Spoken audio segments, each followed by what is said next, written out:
नमस्कार, न्यूज 18 मध्य प्रदेश छत्तीसगढ़ देख रहे हैं आप और मैं हूं आपके साथ अवंतिका श्रीवास्तव। शुरुआत करेंगे बुलेटिन की भोपाल से। बड़ी खबर है, भोपाल समेत कई शहरों में प्रदूषण लेवल बढ़ गया है। दीपावली के अगले दिन की रिपोर्ट में कई बड़े खुलासे, प्रदूषण का लेवल बढ़ा हुआ देखने को मिल रहा है। भोपाल में एयर क्वालिटी इंडेक्स 173 पर, बुरहानपुर में 155 है, ग्वालियर में 150 है, इंदौर में 169 और जबलपुर की अगर बात की जाए तो 162 एयर क्वालिटी इंडेक्स यहां पर दर्ज किया गया है। खजुराहो में भी 156 एयर क्वालिटी इंडेक्स रहा दीपावली का दूसरा दिन। और देखिए, जानकारी सामने आ रही है कि लगातार कई ऐसे शहर जहां पर प्रदूषण का असर अब देखने को मिल रहा है। कई सारे पटाखे कल जलाए गए और उसका असर देखिए, एयर क्वालिटी इंडेक्स बढ़ा हुआ 173 पॉइंट्स पर जा पहुंचा है।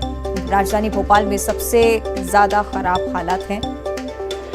इंदौर 169 पर, जबलपुर 162 पर।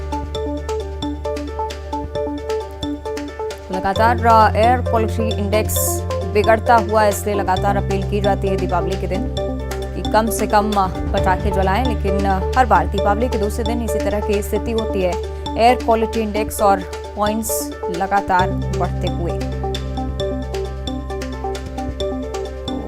200 के करीब ये पॉइंट्स जा पहुंचे हैं और 200 के करीब मानिए कि ऐसी हवा हो जाती है कि सांस लेना भी मुश्किल होता है। कई सारी बीमारियों को न्योता देते हैं इस तरह की चीजें। और एयर क्वालिटी इंडेक्स का लगातार बढ़ना एक चिंता का सबब भी, क्योंकि प्रदेश में एयर की क्वालिटी सामान्य होना, बेहतर होना बेहद जरूरी होता है। बुजुर्गों को और बच्चों को, साथ ही अस्थमा पेशेंट्स को सबसे ज्यादा परेशानी का सामना करना पड़ता है। तो दिल्ली की स्थिति भी किसी से छुपी नहीं है। दिल्ली में भी इसी तरह की स्थिति रहती है। दीपावली के ठीक दूसरे दिन एयर क्वालिटी इंडेक्स की रिपोर्ट में लगातार एक खुलासा होता है कि बेहद ज्यादा चिंताजनक स्थिति हो जाती है। और इस बीच देखिए, मध्य प्रदेश के भी तमाम शहर इसमें शामिल हैं जहां पर एयर क्वालिटी इंडेक्स के पॉइंट्स बढ़े हैं, यानी कि जो गुणवत्ता है हवा की वो लगातार खराब होती जा रही है।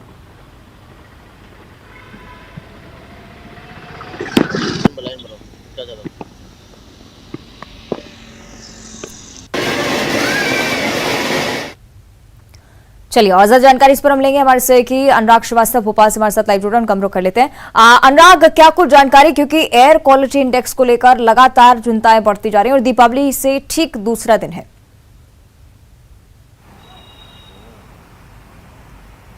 बिल्कुल अवंतिका, देखिए जो आंकड़ा सुबह निकल कर आया था अब वो अपडेट हो चुका है। 250 AQI यानी एयर क्वालिटी इंडेक्स जो भोपाल का है वो 250 को पार कर गया है। 200 से 300 का जो AQI होता है वो खराब स्थिति में होता है, यानी कि पुअर इंडेक्स वो कहलाता है। यानी कि भोपाल की आबो हवा पूरी तरीके से खराब हो चुकी है। जिस तरीके से आतिशबाजी और पटाखे फोड़े गए और उससे जो धुआं निकला है वो कहीं ना कहीं पूरे वातावरण में रहा और उसी की वजह से हवा जो है वो खराब हुई है। तो सिर्फ भोपाल अकेले ही नहीं बल्कि इंदौर, जबलपुर, ग्वालियर, उज्जैन के भी इसी तरीके का हालात हैं। हालांकि पॉल्यूशन कंट्रोल बोर्ड और सुप्रीम कोर्ट के निर्देश के बाद ग्वालियर, कटनी और सिंगरौली में पटाखे फोड़ने पर पूरी तरीके से प्रतिबंध था, लेकिन इन बाकी शहरों की यदि हम बात करें तो यहाँ पर ग्रीन पटाखे चलाए जाने की अनुमति थी। रस्सी बम फोड़े जाना प्रतिबंधित था। फुलझड़ी, अनार जैसे पटाखे चलाए जा सकते थे। ग्रीन पटाखों को चलाने की अनुमति थी, लेकिन उसके बावजूद जिस तरीके से देर रात तक आतिशबाजी हुई है, पटाखे फोड़े गए, रस्सी बम का भी इस्तेमाल किया गया है, उससे कहीं ना कहीं जो हवा का इंडेक्स है वो खराब हुआ है। तो अब जो आंकड़ा निकल कर आ रहा है वो 250 से ज्यादा AQI निकल कर आ रहा है। भोपाल और इंदौर में सबसे ज्यादा एयर पॉल्यूट हुई है और इसका असर लोगों के स्वास्थ्य पर पड़ता है। तो ये जो आंकड़ा निकल कर आ रहा है वो बता रहा है कि जिस तरीके से दिल्ली NCR के हालात हैं, कुछ उसी तरीके के हालात मध्य प्रदेश के इन तमाम शहरों के भी निकल कर आए, जहां पर हवा का जो प्रदूषण है वो खराब स्तर पर निकल कर आ रहा है। अवंतिका, निश्चित तौर पर अनुराग, और चिंताजनक स्थिति होती जा रही है। जबलपुर का भी हम रुख कर लेते हैं हमारे से कि प्रतीक अवस्थी हमारे साथ लाइव जुड़े हुए हैं। प्रतीक, जबलपुर की अगर बात की जाए तो लगातार लोग कह रहे थे कि ग्रीन पटाखा जलाए जाएंगे, उसी की अनुमति यहाँ पर थी, लेकिन क्या कुछ बदलाव इसके बाद एयर क्वालिटी इंडेक्स में महसूस हुआ और कितना चिंताजनक अब ये होता जा रहा है? देखिए, तमाम दावे, तमाम जो कड़ाई थी वो कहीं ना कहीं धराशायी साबित हुई अवंतिका। चूंकि जो एक्यूआई का स्तर मौजूदा आज का सुबह 10 बजे का आया है वो बतलाता है कि शहर के चारों महानगरों की जो हवा है वो सांस लेने लायक नहीं बची है और पुअर कैटेगरी में तमाम जो एक्यूआई स्तर हैं 4 महानगरों के वो रिकॉर्ड किए गए हैं। फिलहाल अभी की स्थिति में सबसे प्रदूषित शहर मध्य प्रदेश का उज्जैन है, जहां सबसे अधिक जो स्तर है वो एक्यूआई का 267 पहुंच गया है। बात जलपुर की करें तो यहां पर 225 पहुंच गया एक्यूआई का स्तर, ग्वालियर में 231, भोपाल में 255 और इंदौर में 210 रिकॉर्ड किया गया है। इसके साथ साथ रतलाम और कटनी के हाल भी बेहद बुरे हैं। तो कह सकते हैं कि जिस प्रकार की सख्ती की बात कही गई थी, एनजीटी के निर्देशों की बात कही गई थी, तमाम आदेश निकाले गए थे, उनका पालन कहीं ना कहीं नहीं हुआ। ग्रीन पटाखे शायद नदारद ही देखे या फिर फाइलों पर ही सिमटे हुए देखे, क्योंकि जो हवा का स्तर है, जो क्वालिटी है वो बतलाती है कि जमकर प्रदूषण जो है वो फैलाया गया है और यही कारण है कि पुअर कैटेगरी पर है।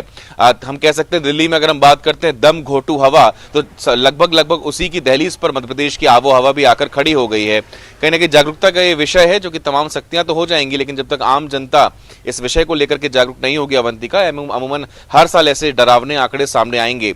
पिछले बार भी कुछ ऐसा ही पुअर कैटेगरी का आंकड़ा था, इस बार भी है, लेकिन अब ये सुनिश्चित करना होगा क्योंकि अगले साल दीपावली पर कौन सा शहर कितने देर तक पटाखे जला पाएंगे ये पिछले साल का एक्यूआई स्तर ही निर्भर करता है। अगर इस साल का स्तर पुअर है, संभवतः अगले साल इन 4 महानगरों में, उज्जैन में, कटनी में, रतलाम में संभवतः बड़ी सख्ती बरती जाएगी और प्रतिबंधों भरी दिवाली हो सकती है। जो भी हो, चौंकाने वाले आंकड़े हैं और चिंताजनक भी हैं। निश्चित तौर पर चिंताजनक बात है जितेंद्र। और अनुराग, आपके ओर भी मैं रुक करना चाहूंगी, क्योंकि ये तमाम चीजें हैं वो हम आंकड़ों के जरिए लोगों को समझा सकते हैं, लेकिन एक बात जो कि लोगों को समझना चाहिए कि आगे जाकर स्थिति बहुत ज्यादा डरावनी होने वाली है, क्योंकि राजधानी दिल्ली की जो स्थिति है वो किसी से छुपी नहीं है। वहां पर एयर क्वालिटी कितनी खराब है और क्या मध्य प्रदेश को हम देख रहे हैं कि आगे जाकर उसी सिलसिले में, उसी क्रम में, उसी तरह की एयर क्वालिटी यहां पर भी होगी।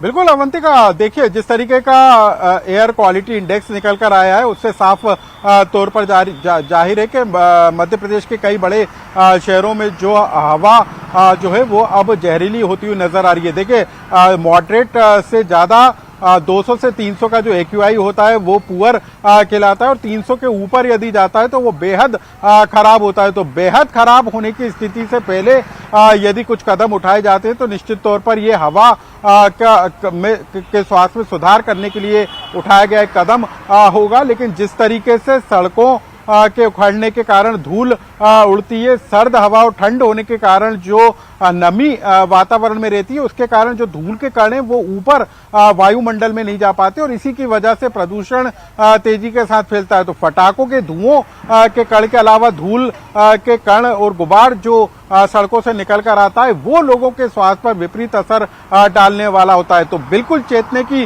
जरूरत है कि इस तरीके के पटाखों का इस्तेमाल ना हो जिससे प्रदूषण फैलता हो, या फिर इस तरीके के कदम उठाए जाने की जरूरत है ताकि धूल के गुबार ना उठें और यदि फटाके भी फोड़े जा रहे हैं तो वो बिना प्रदूषण, बिना आवाज करने वाले फटाके हों। इस पर गंभीरता से फैसले लेने की जरूरत महसूस होती है। तो लोगों को भी समझना होगा और सिस्टम को भी इस तरीके से बेहतर बनाना होगा ताकि जो हवा का प्रदूषण लगातार बढ़ता जा रहा है उस पर नियंत्रण किया जा सके। निश्चित तौर पर चिंताजनक स्थिति इसी तरह से बनी रही तो बहुत ज्यादा मुश्किल हो जाएगा जीवन भी। अनुराग, आप बने रहेगा हमारे साथ। शहर के विकास भी इंदौर से हमारे साथ जुड़ चुके हैं। विकास, तमाम दावे लगातार किए जाते हैं ग्रीन पटाखों का इस्तेमाल होगा, लेकिन ये जो दावे हैं वो एयर क्वालिटी इंडेक्स के आंकड़ों में कहीं नहीं नजर आते हैं। इंदौर की अगर बात करते हैं, बहुत ही महत्वपूर्ण शहर है मध्य प्रदेश का, क्या स्थिति वहां पर और आगे चिंता के लिए क्या कुछ बातें इंदौर वासियों को समझनी चाहिए?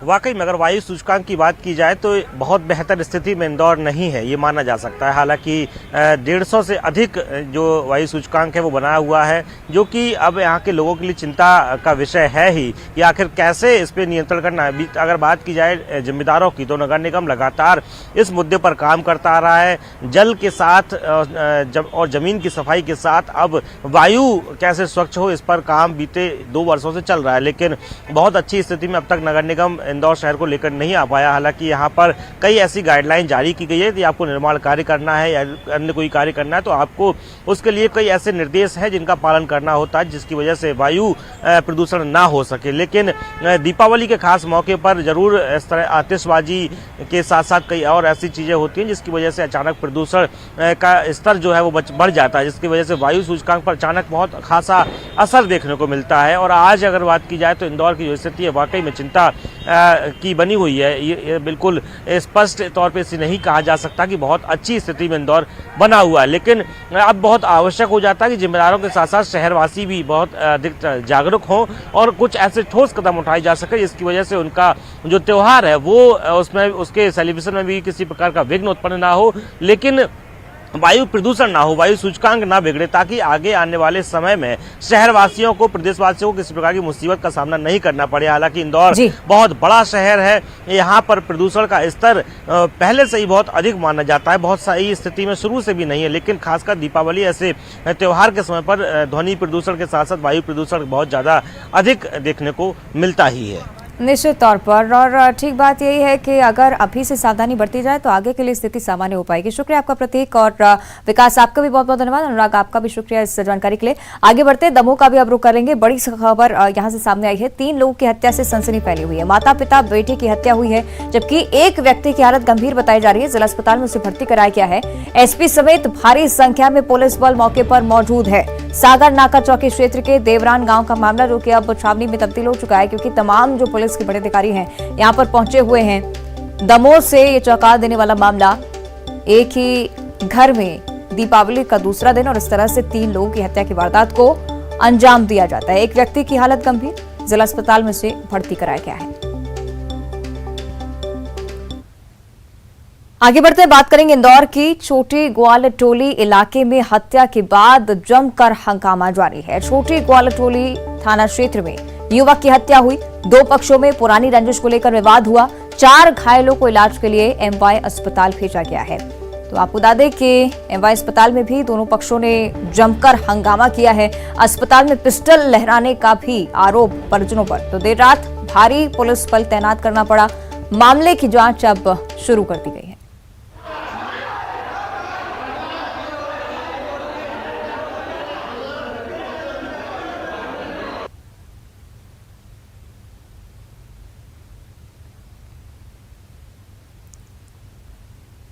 आगे बढ़ते हैं, ग्वालियर से बड़ी खबर है। माला शर्मा की हत्या का राज खुल गया है। जनकगंज के अयोध्या नगर में 6 अक्टूबर को वारदात हुई थी। सगे भाई शेखर ने माला की हत्या की थी। शेखर ने अपने दोस्त अभिषेक के साथ मिलकर बहन माला की हत्या की। जनकगंज पुलिस ने दोनों को गिरफ्तार कर लिया है। दोनों ने अपना जुर्म भी कबूल कर लिया है। मोटरसाइकिल खरीदने और लग्जरी शौक के लिए बहन की हत्या कर दी गई। शेखर ने बहन माला के घर रखे सोने और नकदी लूटने के लिए वारदात को अंजाम दिया। चेहरे पर नकाब पहनकर बहन के घर में घुसा और घर में रखा 5 लाख का सोना, 50,000 की नकदी लेकर जाने लगा। शेखर और उसका दोस्त माला के घर के पास लगे सीसीटीवी कैमरे में कैद हुए थे और वारदात से पहले इलाके के सीसीटीवी कैमरों की रैकी कर चुके थे आरोपी। इस बीच 6 अक्टूबर को ससुराल स्थित अपने घर में मृत अवस्था में माला मिली थी और घटना के वक्त उसका पति जो था वो काम पर गया हुआ था। 2022 को माला शर्मा नाम की महिला अपने घर में मृत अवस्था में पाई गई थी, जो प्रथम दृष्टया संदिग्ध लग रहा था। मृत्यु उसका कारण जानने के लिए हम लोगों ने पीएम और अन्य कार्रवाइयाँ की हैं, जांच की। जांच के उपरांत पता लगा कि महिला की गला घोंटकर हत्या की गई और हत्या करने के बाद में और उसका घर में रखा हुआ सोने चांदी के आभूषण और रुपयों को भी वहाँ से चोरी करके ले गए हैं। इस संबंध में जानकारी प्राप्त होने पर प्रथम दृष्टया हमने अपराध पंजीबद्ध किया। अपराध पंजीबद्ध करने के पश्चात आरोपी गणों की तलाश की, जिसमें मृतका का रियल भाई वो उसमें संलिप्त पाया गया और उसका दोस्त अभिषेक पाल और शेखर, इन दोनों लोगों ने मिलकर मृतका माला शर्मा की। और दीपावली के दूसरे दिन सुबह से ही इंदौर में विशेष स्वच्छता अभियान चलाया गया है। शहर के प्रमुख बाजारों, चौराहों, मार्गों के साथ ही रहवासी क्षेत्रों में भी स्वच्छता अभियान चला। आयुक्त प्रतिभा पाल ने राजवाड़ा से सफाई अभियान का निरीक्षण किया। तो स्वच्छता के लिए मशहूर शहर इंदौर, जहां पर दीपावली के दूसरे दिन स्वच्छता अभियान चलाया गया। आगे बढ़ते हैं। नर्मदापुरम से बड़ी खबर है। सिवनी मालवा में कबाड़ गोदाम में भीषण आग लग गई। गोदाम में रखा सारा सामान जलकर खाक हो गया। इसके साथ ही एक ट्रक गोदाम में मौजूद था जो भी जलकर राख हो चुका है। सिवनी मालवा इटारसी की दमकल गाड़ियां यहां पर आग बुझाने के लिए पहुंची थी। दमकल की मदद से आग पर काबू पाया गया।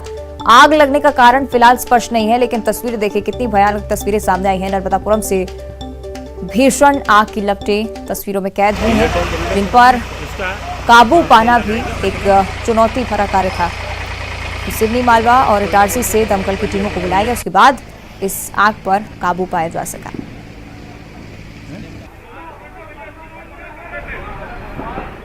और भारतवंशी ऋषि सुनक ब्रिटेन के नए प्रधानमंत्री चुने गए हैं। वे भारतीय मूल के पहले ब्रिटिश पीएम होंगे। 5 सितंबर को लिज ट्रस ने पार्टी लीडर की रेस में सुनक को हरा दिया था।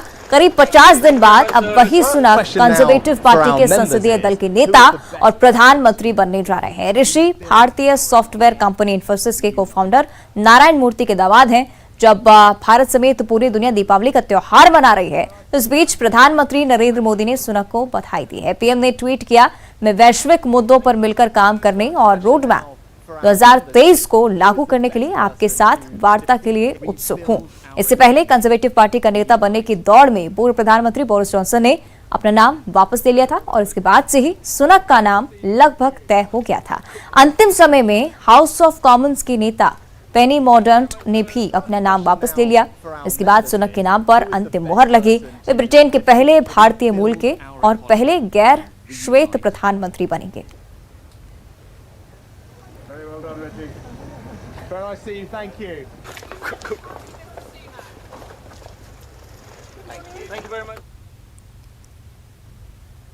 आगे बढ़ते हैं। भोपाल से बड़ी खबर है। आदिवासियों को एक बार फिर से साथ देने की तैयारी कर रही है बीजेपी सरकार। 15 नवंबर को आदिवासी यानी कि जनजातीय गौरव दिवस मनाया जाएगा। 15 नवंबर को जिसे सेलिब्रेट करने की तैयारी सरकार कार्यक्रम को लेकर भी खास तैयारियां कर रही है। मध्य प्रदेश में 15 नवंबर को बड़ा कार्यक्रम आयोजित होगा। जिस तरह से पिछले साल जनजातीय गौरव दिवस मनाया गया, एक बार फिर से इस तरह के कार्यक्रम की तैयारी। सीएम शिवराज सिंह चौहान आज कार्यक्रम की तैयारियों को लेकर बैठक भी करने वाले हैं। शाम 4 बजे का वक्त होगा जब सीएम हाउस में एक बड़ी बैठक इसको लेकर बुलाई जाएगी। कार्यक्रम की तैयारी को लेकर कार्य योजना बनेगी। पिछले साल पीएम मोदी ने जनजातीय गौरव दिवस के कार्यक्रम में शिरकत की थी और इस बार भी जो कार्यक्रम है वो बेहद ही खास रहेगा। इस साल भी आदिवासियों के मन में कार्यक्रम के जरिए पैठ बटाने की कोशिश बीजेपी की तरफ से जारी रहेगी।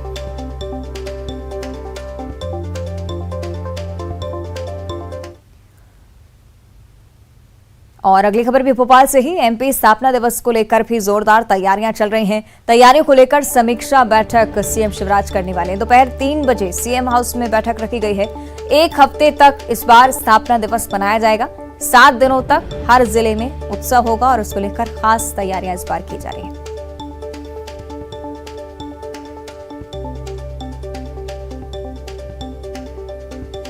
तो आपको बता दें कि मध्य प्रदेश स्थापना दिवस, इसको लेकर खास तैयारियां इस बार की जा रही हैं। बीते साल भी बेहद ही खूबसूरती से इस महोत्सव को मनाया गया। इस बार 7 दिनों तक ये उत्सव मनाने की तैयारी। सीएम शिवराज सिंह चौहान 3 बजे इसे लेकर समीक्षा बैठक भी करने वाले हैं। एमपी का स्थापना दिवस जो कि हर साल बेहद ही खास तरीके से मनाया जाता है। समीक्षा बैठक कर सीएम तैयारियों का जायजा लेंगे। और इधर मुख्यमंत्री भूपेश बघेल आज दुर्ग के दौरे पर रहे, जहां उन्होंने जंजगिरी और कुम्हारी में आयोजित गौरा गौरी पूजन में शिरकत की। साथ ही ग्राम जंजगिरी में मुख्यमंत्री गौरा गौरी की पूजा करने के लिए पहुंचे। छत्तीसगढ़ की परंपरा के अनुसार गौरा गौरी से उन्होंने प्रदेश की जनता की मंगल कामना के लिए प्रार्थना की। उसके बाद अपना हाथ बढ़ाकर सोटे भी खाए। वीरेंद्र ठाकुर ने मुख्यमंत्री के हाथ में सोटा मारा। गौरा गौरी पूजन के दौरान कुश से बने सोटे से प्रहार किया जाता है और ये सभी विघ्नों के नाश और मंगल कामना के लिए जीने जाने वाली एक परंपरा है। तो आपको बता दें कि सीएम बघेल कुम्हारी में आयोजित गौरा गौरी पूजन में भी शामिल हुए। सीएम हर साल जंजगिरी और कुम्हारी में आयोजित कार्यक्रम में शामिल होते हैं और इस तरह की तस्वीरें सामने आती हैं।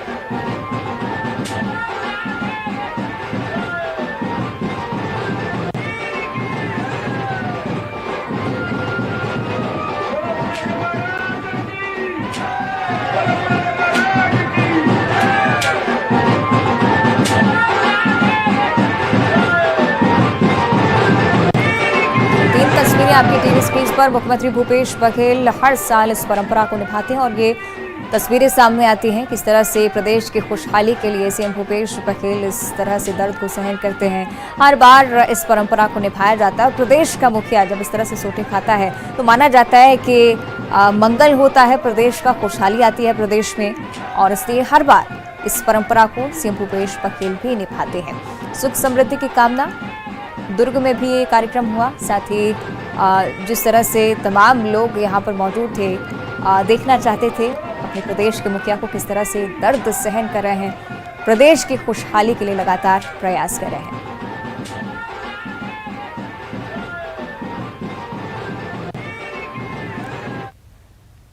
और रायपुर से एक और बड़ी खबर है। मुख्यमंत्री भूपेश बघेल आज दिल्ली जाने वाले हैं। कल कांग्रेस के नवनिर्वाचित अध्यक्ष पदभार ग्रहण करेंगे और राष्ट्रीय अध्यक्ष पदभार ग्रहण कार्यक्रम में सीएम भूपेश बघेल भी शामिल होंगे। मल्लिकार्जुन खड़गे जो कि कल कांग्रेस के राष्ट्रीय अध्यक्ष के तौर पर अपना पद संभालने वाले हैं, मुख्यमंत्री शाम 6 बजे रायपुर से रवाना हो जाएंगे। पीसीसी अध्यक्ष मोहन मरकाम भी रात को ही दिल्ली के लिए रवाना होंगे। तो आपको बता दें कि कल दिल्ली में खास कार्यक्रम, जब कांग्रेस के राष्ट्रीय अध्यक्ष मल्लिकार्जुन खड़गे ऑफिशियली अपना पद ग्रहण करेंगे, उस कार्यक्रम में सीएम भूपेश बघेल भी मौजूद रहेंगे। बड़े बदलाव की उम्मीद लगातार कांग्रेस के लिए अब की जा रही है और खास कार्यक्रम का आयोजन और कांग्रेस के तमाम बड़े नेता इस कार्यक्रम में मौजूद रहने वाले हैं। तो मोहन मरकाम भी आज ही दिल्ली के लिए रवाना हो जाएंगे। मुख्यमंत्री शाम 6 बजे रायपुर से दिल्ली के लिए रवाना होंगे। आगे बढ़ते हैं। रायपुर से बड़ी खबर, कल से धान खरीदी का ट्रायल रन शुरू हो रहा है। 28 अक्टूबर तक ट्रायल रन चलेगा।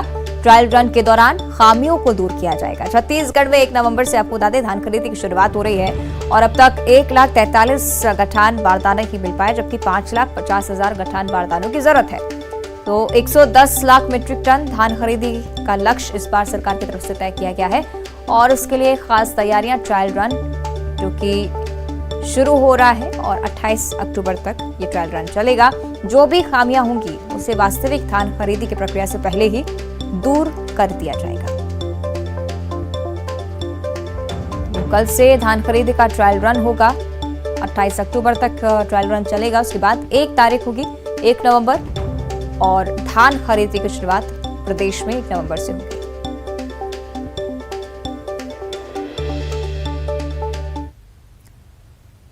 आगे बढ़ते हैं, अगली खबर कांकेर से है। जिले में भालू के बाद अब तेंदुए की दहशत नजर आ रही है। 2 अलग अलग जगहों पर सड़क किनारे तेंदुए दिखे हैं। डुमाली गांव के पास 3 तेंदुए नजर आए, जबकि सिदेसर गांव के पास भी 1 तेंदुआ नजर आया है। तेंदुए की मौजूदगी से ग्रामीणों में भी दहशत का माहौल है। कांकेर वन परिक्षेत्र का ये मामला। तो कांकेर की हम बात करें, लगातार भालू की आमद से यहाँ पर दहशत का माहौल बना रहता है, लेकिन इस बार देखिए तेंदुए की मौजूदगी भी इस क्षेत्र में दर्ज की गई है। तो कांकेर वन परिक्षेत्र का मामला, 4 तेंदुए अलग अलग इलाकों में दिखे हैं। वन विभाग भी इसको लेकर बेहद सतर्कता से काम कर रहा है।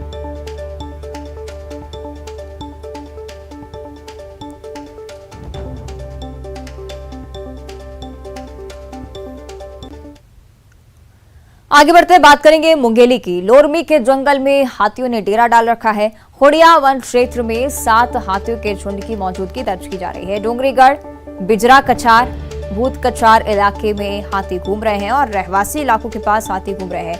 लेकिन दूसरी तरफ लोगों की लापरवाही देखिए, सेल्फी के चक्कर में लोग जान जोखिम में डाल रहे हैं। सेल्फी के लिए ग्रामीण हाथियों के पास तक पहुंच जाते हैं। वन विभाग के जिम्मेदार भी मौके से नदारद हैं और इस दौरान कोई भी बड़ा हादसा हो सकता है, लेकिन इस बीच देखिए किस तरह से लोग लगातार लापरवाही बरत रहे हैं।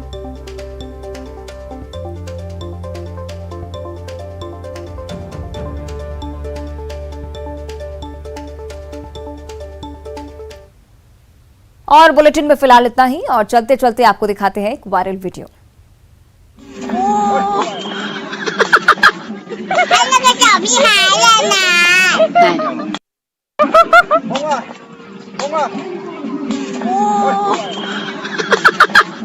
Anh là cái chó bị hại lên nè.